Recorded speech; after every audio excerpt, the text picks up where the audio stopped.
Happy are the people whose strength is in you, whose hearts are set on the pilgrim's way.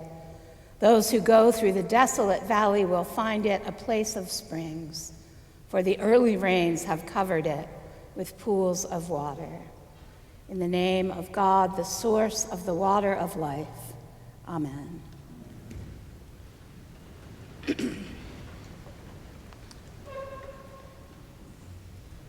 Calvary Camp Chapel is an absolutely beautiful, simple, A-frame building looking out over Lake Erie and the sky with stunning stained glass and everything you could possibly hope for. It is, on the other hand, not the most solidly built, winterized building in the world. And so it's possible for all sorts of creatures to make their way in where a screen's been left open or a door just a little bit ajar, or even those kinds of creatures that can sneak into the very tiniest spaces and then run along the walls. The most notorious invasion of the chapel that I witnessed came from some raccoons. I assume. I didn't actually see them. I came in on a Sunday morning, opened the door to the little sacristy, and found that these clever animals had managed to take a large bottle of wine, glass, tip it over without breaking it, and gnaw on the metal lid in an effort to get the wine. I assume that if they had gotten the wine, they would have still been there asleep when we came in the morning, but they were gone. A much sweeter image is from this past summer when a bird built a nest high up in the chapel, and we watched knowing that there were eggs ready to hatch until we started to hear and see little signs of life there from that nest. And we watched as those birds were there in the beautiful space, in the presence of God, and thankfully, not quite yet when 200 kids were singing very loudly, which might have caused the birds to fly away faster. Eventually, they left.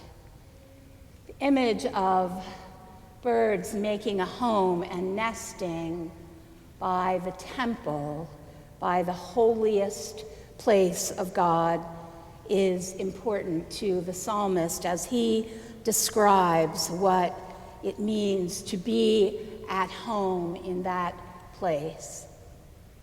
It's a place of pilgrimage, and this psalm is a song of pilgrimage for those who made the journey year by year to celebrate in that place, and who probably felt themselves as much surrounded and at home as the birds who live there. This psalm talks about that joy and that comfort and that strong sense of being in the right spot. And it can be read as simply as something to sing along the way on that annual journey, which might not be terribly eventful.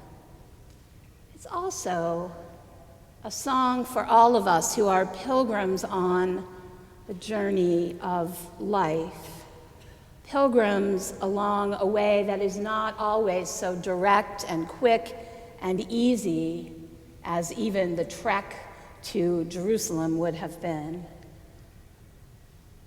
A psalm for those of us who walk through the reality and the difficulty and the joy of life.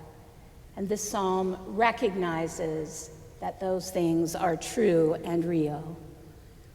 The people who go through the desolate valley will find it a place of springs.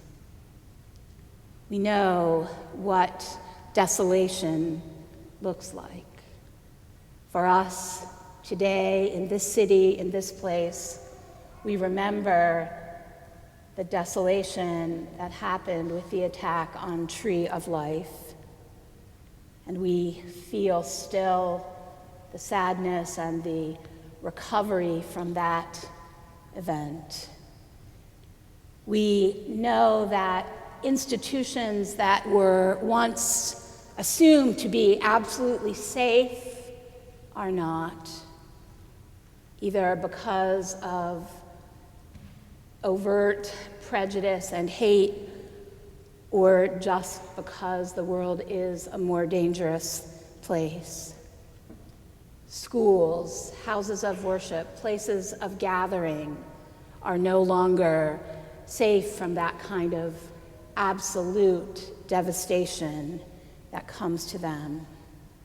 And we also see the institutions around us, government, even church, taking different shapes and different forms, and we wonder about things that once seemed so solid, and how will they continue, and what will they look like, and what will be left for us to hold on to and to use for the service of one another. Desolation comes to us in those big ways in our country and in our world and in our communities. And it comes to us in our lives in places that are dry and difficult and full of struggle, places where we wonder how we will take the next steps on that journey. The promise and the hope is there, even as we acknowledge the desolation. I spoke to someone not long ago who said, out of the kind of weariness that many of us feel, I just don't know how much more I can listen. I'm only looking for hope. We know that sense to some extent in our own lives as well. From the visions and hope of the prophets like Isaiah, all the way through to the vision of restored life in the book of Revelation, the image of springs of water are a sign of the renewing, refreshing, restoring presence of God. The God in whom we put our trust is present in our journey as we pass through desolate, dry, dying places, offering to us that water of life which springs forth where it seems impossible. There's a story from September 11th, 2001, a simple story of a woman who was in Lower Manhattan, very near the World Trade Center, and found herself, like everyone else, making her way north, trying to get home, not quite sure what would happen or what was happening. Somewhere along the way, someone simply offered her a plastic cup of water, which she drank eagerly in the moment, in that cloud of smoke and dust. She said when she got all the way home, way far up on the island of Manhattan, she still was clinging to that cup. And she keeps it as a reminder of how that simple gesture and that cool water helped her in the midst of the desolation of that day.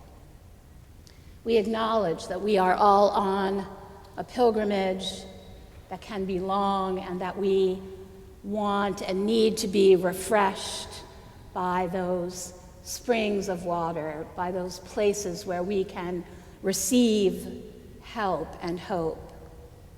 We hope that we have been a way station along the path for the people affected by the shootings last year. And we hope that in as many ways as possible we are offering that help, that we receive through the grace of God. There's an AME pastor named Jennifer Bailey who is working in a project to bring people together around tables, around dinner tables, to build the kind of relationships which ultimately build trust, which then ultimately allow for change in the world. She acknowledges that that is also a very slow process. It does not move quickly or without its twists and turns. And so she says, in speaking about this work, I am so glad that I come from a faith tradition whose currency is eternity and not election cycles. We are on a pilgrimage that is held in eternity, not in election cycles, not as we mark the years between one disaster and another, not as we keep track of the difficulty of the journey, but as we look forward with hope to that renewing, restoring, refreshing spring of life which comes for all of us as we find our way closer and closer to home, to the glory and peace of God, and to the place where we may finally, safely make our nest. Amen.